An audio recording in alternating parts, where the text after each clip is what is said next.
Sir, मैं आज एक मेंबर ऑफ पार्लियामेंट के तौर पे नहीं बल्कि एक ऐसे स्पोक्स पर्सन के तौर पर बात करना चाहता हूं जो स्पोक्स पर्सन भारत की आधी आबादी को रिप्रेजेंट करता है और एक ऐसे विषय को इस बिल में इंक्लूड कराना चाहता हूं जो देश की आधी आबादी हर महीने फेस करती है। वो इशू है मेंस्ट्रुअल हेल्थ का और मेंस्ट्रुअल हाइजीन का।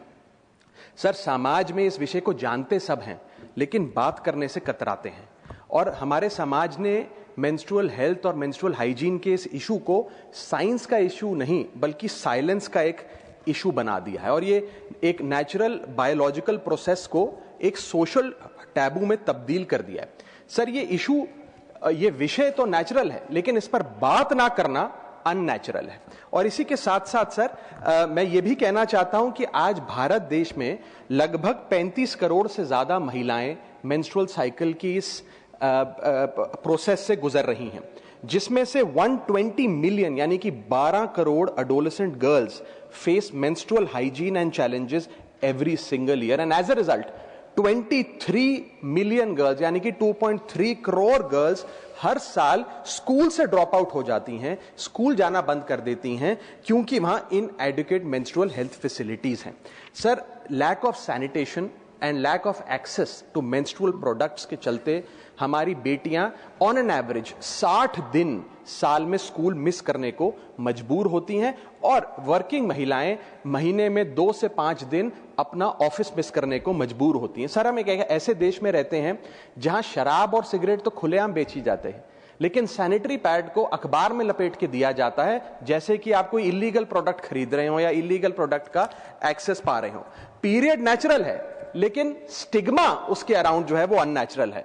साइंस नेचुरल है लेकिन उसके अराउंड साइलेंस अननेचुरल है। मेंस्ट्रुएशन बायोलॉजी है लेकिन इस प्रकार की सोच जो मिसोजिनी है वो एक आइडियोलॉजी है। सर, और मैं इससे संबंधित 5 विषय उठाना चाहता हूं जो इस बिल में शामिल किए जाएं। मेरा पहला मुद्दा है कि मेंस्ट्रुअल हेल्थ और हाइजीन एक विमेन्स इशू नहीं, एक पब्लिक हेल्थ का मैटर है। सर, एक सर्वे बताता है कि मेंस्ट्रुअल हाइजीन के चलते लगभग 91.7% महिलाएं किसी न किसी प्रकार की एक बीमारी का शिकार होती हैं जिसके चलते वे डॉक्टर के पास नहीं जा पाती हैं क्योंकि एक सोशल स्टिग्मा इसके अराउंड अटैच कर दिया गया है और फीमेल डॉक्टर्स की कमी रहती है। सर, पीरियड और मेंस्ट्रुअल साइकिल के चलते 3 प्रकार की बीमारियां महिलाओं में देखी जाती है। पहली है रिप्रोडक्टिव ट्रैक्ट इंफेक्शंस, दूसरी है increased risk of cervical cancer और थर्ड है सर यूरिनरी ट्रैक्ट इंफेक्शंस। इन इंफेक्शंस को ना असेस किया जाता है और ना इन बीमारियों का इलाज किया जाता है क्योंकि ये एक सोशल टैबू और स्टिग्मा हमारे देश में बन गया है। 2024 की NIH का स्टडी बताती है सर कि 16 राज्यों में जब सर्वे किया गया तो उसमें पाया गया कि 14.3% of the girls saw treatment from health professionals for menstrual problems, यानी कि 100 में से मात्र 14 बच्चियां ही डॉक्टर या अस्पताल जा सकी क्योंकि वे राघव जी बहुत इंपॉर्टेंट चीज आप बोल रहे हैं जी, पर इसे बिल से जोड़कर बिल है। मैं सर इसमें अभी आने वाले समय में रिकमेंडेशंस दूंगा, मैं एक एक करके आ रहा हूं। मैं बिल्कुल जोड़ूंगा, बिल्कुल मैं भली भांति जानता हूं क्या विषय है सर बिल का, अब चिंता ना करें, मैं जोड़ूंगा। इसी के साथ साथ सर 3-4 प्रकार की अहम बीमारियां हैं जो मेंस्ट्रुअल साइकिल जो महिलाएं जिस दौर से गुजर रही होती हैं उनमें देखी जाती है, जैसे कि एंडोमेट्रियोसिस, PMDD, PCOS, और ये तमाम बीमारियां अनडायग्नोज रह जाती हैं क्योंकि इनसफिशिएंट क्लिनिकल ट्रेनिंग है और इसे एक टैबू माना गया है। दूसरा विषय है सर, ये विमेन्स इशू नहीं बल्कि एक एजुकेशन का इशू है जिसके चलते 60% बेटियां अपने पीरियड्स के दौरान स्कूल से एब्सेंट हो जाती हैं या स्कूल छोड़ने पर मजबूर हो जाती है और खास तौर पे ये रूरल एरियाज के स्कूल्स में देखा जाता है। सर, टॉयलेट होना एक चीज है लेकिन यूजेबल टॉयलेट होना एक और चीज है, इसमें बहुत फर्क है। और यदि टॉयलेट में पानी नहीं, प्राइवेसी नहीं, सोप नहीं, डिस्पोजेबल बिन नहीं और सैनिटरी पैड्स नहीं तो वो टॉयलेट नहीं, मात्र एक कमरा है। इसी के चलते मैं कहना चाहता हूं कि सैनिटरी इंफ्रास्ट्रक्चर फैसिलिटी का जो गैप है ये एक इंफ्रा गैप नहीं है, ये डायरेक्टली हमारी बेटियों की एजुकेशन से लिंक्ड है। थर्ड प्रॉब्लम है सर कि ये विषय विमेन्स इशू नहीं बल्कि एक डिग्निटी का इशू हमारे देश में बन गया है। Sir, everyday we see realities and cultural stigmas, और मैं कुछ स्टैटिस्टिक्स के आधार पे आपको बताना चाहता हूं कि डीप रूटेड कल्चरल टैबूज और रिलीजियस नोशंस के चलते जो महिलाएं अपने पीरियड से गुजर रही होती है, उन्हें इम्प्योर या अशुद्ध कहकर किनारे कर दिया जाता है, उन्हें किचन में प्रवेश नहीं करने दिया जाता, बहुत जगहों पे उन्हें सामाजिक फंक्शंस में नहीं आने दिया जाता है।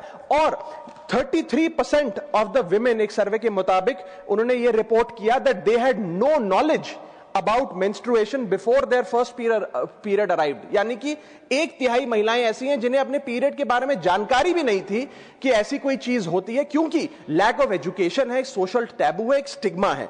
28% महिलाओं ने यह कहा एक सर्वे में कि वे आइसोलेटेड महसूस करती हैं मेंस्ट्रुएशन के दौरान, reflecting practices of temporary exclusion with in their households. Sir, इसके साथ साथ 32% महिलाओं ने कहा कि अपने पीरियड के दौरान वे एक्सक्यूजेस बनाकर उसे हाइड करने का प्रयास करती हैं, क्योंकि वे स्ट्रॉन्ग सोशल प्रेशर महसूस करती हैं। और इसी के साथ साथ एक नेशनल सर्वे बताता है कि 61.4 girls acknowledge societal embarrassment surrounding menstruation, which effectively highlights the normalization of this stigma. Sir, ये एक बायोलॉजिकल रियलिटी है जिसे हम लोगों ने एक सोशल शेम में तब्दील कर दिया है और साइंस को साइलेंस का विषय बना दिया है। सर, आज मुझे लगता है कि स्थिति ऐसे बन गई है कि मेंस्ट्रुएशन बायोलॉजी से ज्यादा मोरालिटी का विषय बनता जा रहा है। मेरा चौथा पॉइंट है, ये विमेन्स इशू नहीं, अफोर्डेबिलिटी का इश्यूज है। सर, सरकार ने एक अच्छा कदम यह उठाया कि सैनिटरी नैपकिन्स पर जीएसटी समाप्त कर दिया ताकि सैनिटरी नैपकिन्स को अफोर्डेबल बनाया जाए। लेकिन इसके साथ साथ कई इस प्रकार के मेंस्ट्रुअल प्रोडक्ट्स हैं जैसे कि टैम्पॉन्स, मेंस्ट्रुअल कप्स एटसेट्रा, जिन पर आज भी जीएसटी लगता है। और इसके साथ साथ सैनिटरी नैपकिन्स और इन प्रोडक्ट्स को बनाने में जो रॉ मटेरियल यूज होता है जैसे कि एब्जॉर्बेंट पॉलीमर्स, टिश्यूज, ग्लूज और नॉन वोवन फैब्रिक, इन सब पर आज भी जीएसटी लगता है, जो मुझे लगता है समाप्त होना चाहिए। Speak on the bill. मैं आ रहा हूं सर, आ रहा हूं। I come to the subject. I will make recommendations. अलग सब्जेक्ट है। I will make recommendations. Sir, permit me to speak. I will make recommendations to the bill. I am coming to that. बिल्कुल आऊंगा। Period poverty एक वास्तविकता है sir, और उस period poverty से मेरा मतलब है कि क्योंकि मेंस्ट्रुअल हाइजीन से रिलेटेड जो प्रोडक्ट्स हैं वो बाजार में इतने महंगे मिलते हैं, ऑन एन एवरेज एक महिला को 300 से 500 रुपए महीने अपनी मेंस्ट्रुअल हाइजीन पे खर्च करना पड़ता है, which is twice the minimum daily wage in India, and as a result only 36% of 35 crore Indian women use hygienic period products. जो बोलेंगे बिल पर कोई जाएगा, आप एक क्यों रोक रहे हैं सर? इतना इंपॉर्टेंट विषय पे बात कर रहा हूं। मैं आ रहा हूं सर, मेरे को बोलने, मेरा ये काम है आपको बताना। मैंने सुन लिया सर, मैं बिल्कुल आ रहा हूं। अगेन आप आ रहे हैं, मैं बहुत देर से सुन रहा हूं। The protection of sir, I want to, sexual offenses, I want all these to be included in this bill. You speak on the bill. Yes, it concerns our women, our daughters, and I want this to be included in the bill. Come on that. I want this included in the bill. उस bill पर बोलिए। So do I have the permission to speak? I want this included in the bill. भूमिका के बजाय bill पर आइए, बोलिए जितना समय बोले। But I want this to be included in the bill. Please. मैं ये कह रहा हूँ, इसको इंक्लूड करिए बिल में। इसमें क्या समस्या है सर? मैं ये बड़ा गंभीर विषय है, मैं चाहता हूँ इसे बिल में जोड़ा जाए। विषय पर बोलना चाहते हैं ना सर? मैं चाहता हूँ इसको बिल में जोड़ा जाए। बोलने दीजिए ना, बार बार रोकेंगे, मेरा फ्लो रोक नहीं रहा हूं मैं। आप शुरू से अब तक अपने बोलने के 10 मिनट में आपने 8 मिनट तक पृष्ठभूमि बताई। मैं आपसे यही आग्रह कर रहा हूं कि भूमि बताने के बाद ही 8 मिनट नहीं, आप 12 मिनट बोलिए, बिल पर बोलिए। अच्छा चलिए, सब्जेक्ट पर बोलिए। बिल्कुल प्लीज सर। पीरियड प्रोडक्ट्स एक लग्जरी नहीं है, वो एक लाइफस्टाइल चॉइस नहीं है, वे एसेंशियल गुड्स हैं। और पांचवा पॉइंट और आखिरी पॉइंट, ये विमेन्स इशू नहीं सर, ये फ्रेमवर्क का इशू है। जैसे 25% स्कूलों में बेसिक सैनिटेशन सर्विस नहीं है, 46% स्कूल्स में हाइजीन सर्विस जैसे कि सोप और रनिंग वाटर नहीं है, और लगभग 40% स्कूल्स में covered beans for disposable sanitary napkins नहीं है। सर, मैं बस एक बात कहना चाहता हूं कि Spain, Japan, south Korea, Indonesia जैसे बड़े देशों में पेड लीव्स मिलती हैं 1 to 3 days पर मंथ उन महिलाओं को जो अपनी मेंस्ट्रुअल साइकिल से गुजर रही होती है। लेकिन भारत में पेड लीव छोड़िए, इस विषय पे चर्चा करने से भी हम लोग घबराते हैं, भागते हैं। इसलिए मैं 6 स्पष्ट सुझाव इस बिल में इंक्लूड करने के लिए इस सदन में रखना चाहता हूं। मेरा पहला सुझाव है कि हर स्कूल और कॉलेज, वर्कप्लेस और पब्लिक इंस्टीट्यूशन में फ्री सैनिटरी पैड्स और फंक्शनल टॉयलेट्स बनाए जाए।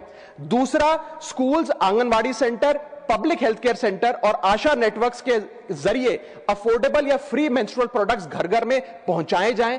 रॉ मटेरियल्स जो हैं, जो मेंस्ट्रुअल प्रोडक्ट्स को बनाने में इस्तेमाल होते हैं, उन पर भी जीएसटी समाप्त किया जाए। और मेंस्ट्रुअल हेल्थ की एजुकेशन की जब बात होती है स्कूलों में, तो सिर्फ महिलाओं को नहीं, बॉयज को भी इस करिकुलम में शामिल करना चाहिए, because boys are rarely included in menstrual health education. और शायद समाज के साइलेंस का एक बहुत बड़ा कारण यह है कि लड़कों को, स्कूल जाने वाले बॉयज को मेंस्ट्रुअल हेल्थ की साइंस से दूर रखा जाता है।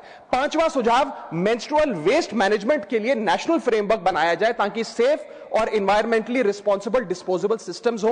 और छठा और आखिरी सुझाव, डिस्ट्रिक्ट लेवल एनुअल मॉनिटरिंग हो मेंस्ट्रुअल इंफ्रास्ट्रक्चर की और इसकी पब्लिक रिपोर्टिंग का मैकेनिज्म बने। सर, जब एक लड़की स्कूल इसलिए नहीं जाती है कि स्कूल में पानी नहीं है, पैड नहीं है या प्राइवेसी नहीं है, तो यह उस लड़की की पर्सनल प्रॉब्लम नहीं है सर, यह सोसाइटी का फेलियर है, पॉलिसी का फेलियर है। और अगर एक लड़की डॉक्टर के पास इसलिए नहीं जाती है क्योंकि सोशल स्टिग्मा है, तो यह ट्रेडिशन नहीं है सर, यह निग्लेक्ट। और अंत में मैं यह कह के अपनी बात खत्म करूंगा कि मेंस्ट्रुअल हाइजीन कोई फेवर नहीं है, कोई चैरिटी नहीं है, कोई साइड इशू नहीं है। यह हेल्थ का इशू है, यह एजुकेशन का इशू है, यह डिग्निटी का इशू है, यह इक्वालिटी का इशू है। Women do not need our sympathy sir, women need equality.